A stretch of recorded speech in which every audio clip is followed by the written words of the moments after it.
Let us join together in prayer. We hear the challenge, will Jesus find faith on earth? And we seek to rise to that challenge, to be people of faith who trust in the goodness of God, to care not only for every precious person, but for all of life on this planet and beyond. May we fortify ourselves and one another and continue to be voices of faith so desperately needed in our world and our midst today. Amen.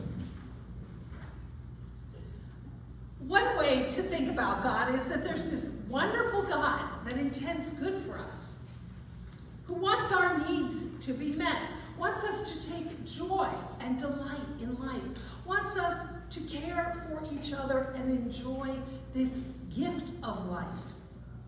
Nothing is too much.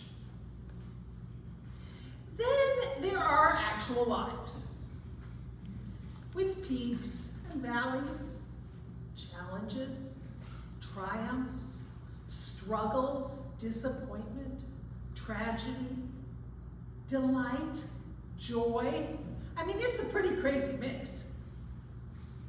And we spend our lives making our way from our reality to the reality of God.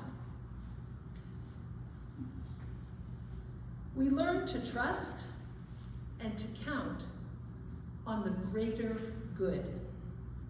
We learn to pray always and not lose heart, as the Gospel of Luke enjoins us. We make our way to trusting in the goodness of the heart of reality, God.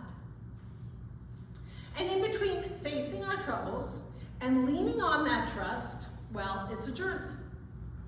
And along the way, there are many obstacles. Yes, systems and assumptions that deny and diminish life. And there are people, including ourselves, that make the journey more difficult. And have you ever made the journey more difficult for yourself? Yeah. Now, we have this wonderful example of the judge in the parable from Luke. The judge was supposed to help create greater harmonious relationships in society. The judge was supposed to adjudicate disputes in a fair manner. The judge was supposed to administer the justice of God, to help create shalom and peace and well-being for all. But the judge in this story? No. We're told the judge feared no one, not even God. The judge has no conscience, is impervious to shame, and is unfit for the position. And yet he controls that widow's future. We're told he finally capitulates out of self-interest. The original language tells us that he was afraid if he didn't respond to her, she would slap him and give him a black eye. It's cleaned up now in our English translation. I'd better give her the protection she seeks, or she'll keep coming and wear me out. So on our journey to the all-embracing arms of divine love, we encounter people who are simply all out for themselves, not for justice or principles or for goodness. And we encounter systems that work against us. We're told of the widow seeking protection. A widow, like an orphan, was poor because she was not allowed to inherit any wealth from her husband. His wealth went to brothers or sons. We saw that in the story from Jeremiah. The cousin, male, can sell the property to his cousin, Jeremiah, male. They don't take into consideration, were there wives or daughters? No. Wealth travels through men, generation to generation. So this widow has no recourse, and she's trying to find a way to live. And she needs resources to help her do that, so she has to resort to engaging with this judge. We know about these systems that are unfair, that work very well for some people, and that work against certain other people. When I was in college, I thought I wanted to be a lawyer so that I could help get justice from the court system in this land that so often denies those who are poor or uneducated or have darker skin. Here we are trying to get closer to God's reality, to shalom, but there's so many things that can get in the way. This is why Jesus delivers a parable on prayer and justice and tells us, pray always and do not lose heart. We are given this contrast between the unjust judge and the God of love and justice, always filled with compassion, especially for the least of these. And we have that story of Jeremiah buying a field, a worthless field, on land that is literally devastated, a battleground taken over by the enemy. And in this very public prophetic action, the prophet, who is a prisoner being held in the courts of the temple, this prophet follows the dictates of God and buys the field from his kinsman, as Jim so beautifully read, weighing out the payment, stowing the documents to last for future generations. The prophet is betting on the future, the far future. In the midst of dire adversity, misfortune, catastrophe, and disaster, the prophet is investing in God's promised future. There is God's intentions, and there is our current reality, and like Jesus who counsels prayer and persistence, Jeremiah is taking a blatant public action showing his commitment to the future God is dreaming for the people. Is there anything too difficult for God? Now, I want to share with you some personal experience that I have with what I would call being persistent and not losing heart. First, you need to know that when I was newly married to Jeff, in my 20s, we had some kind of family event that involved playing croquet. You know, the mallets, the wickets, the balls, the stakes on the lawn. Okay. Evidently, I won the croquet game. And my father-in-law, who was one of the most loving people I've ever known, always seeking to say something affirming and supportive, trying to get along with his new daughter-in-law, commented in all sincerity, "I didn't know you were so athletic."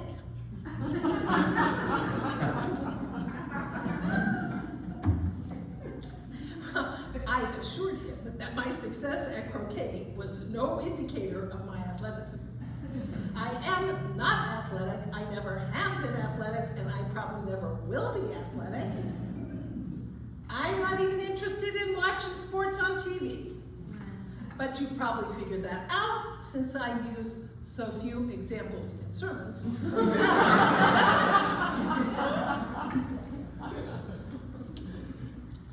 So, for my example of going it over the long haul, it also helps to know that I've been well overweight most of my adult life. I have arthritis, especially in the knees, with no cartilage left. So one Sunday, about 15 years ago, there was an article in the Sunday St. Petersburg Times about the pilgrimage in Spain called the Camino de Santiago. I never heard of it. Apparently people walk across Spain to get to Santiago, which is renowned for having the bones of St. John, the son of Zebedee, disciple of Jesus. James, yes. Yeah, James. Now, during the Middle Ages, people made pilgrimage to Jerusalem, or to Rome, or to Santiago as penance for their sins. The Camino de Santiago has been resurrected as a spiritual pilgrimage in recent decades and become very popular, according to this article. This year, probably something like 500,000 people will walk the Camino. Now, when I saw this article, I was having lunch on a regular basis with Sue Sherwood, a member of our church, at that time, the pastor of Good Samaritan, UCC Presbyterian in Pinellas Park. We would get together and talk about sermon ideas and other related church matters. I showed her this article. She knew someone from seminary who had walked the Camino. I filed the article and forgot about it. About a year later, a movie came out in the theaters, The Way, with Martin Sheen. Maybe you saw it. I didn't even know about it. Sue informed me that this movie was about that walk, that Camino. Oh, so we decided to see it. Sue, my spouse Jeff, and I, we went to the movie. It was toward the end of 2011. Sue was getting ready to retire, and I was due for a sabbatical. So after the movie, we came out and we decided, we'll do it. And in the summer of 2012, Sue, Jeff, our son Malcolm, who was 16 and certainly not to be left home alone for 2 months, along with my brother Mark, who is a UCC pastor in Wisconsin, we headed to Spain.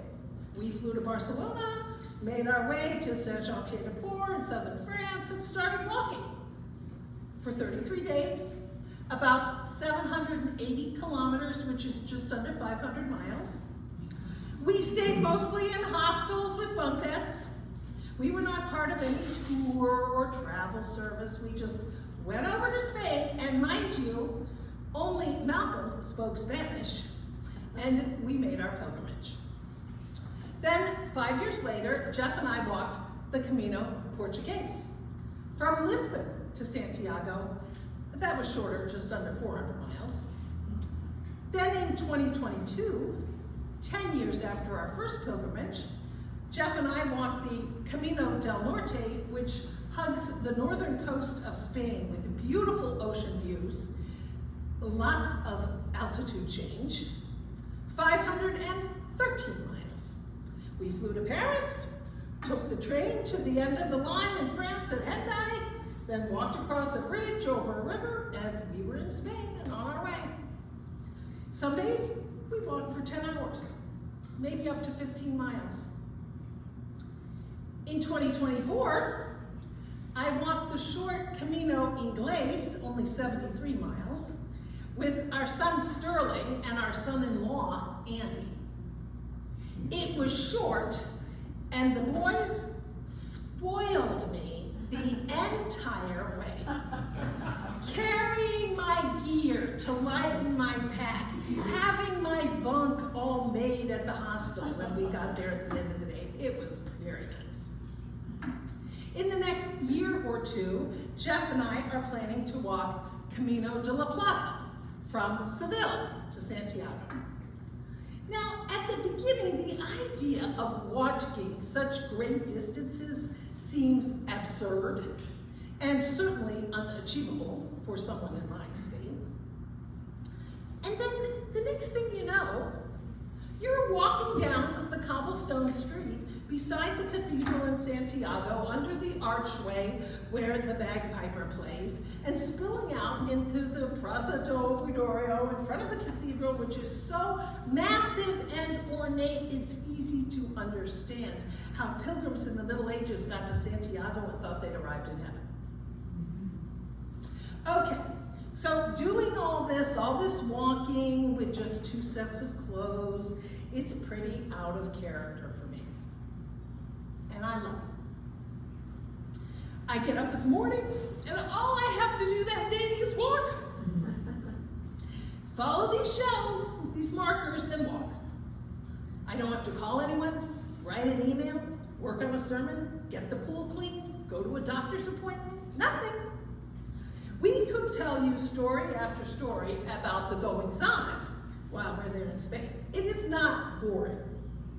How we not only face the challenges of walking and getting along with each other,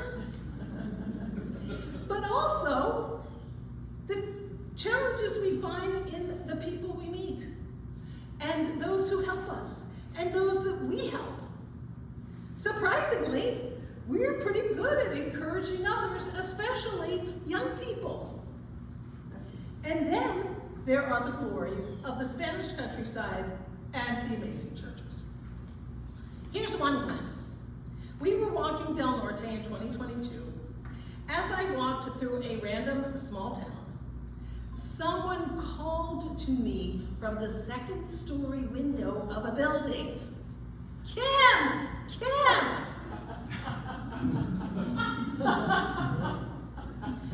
I looked up.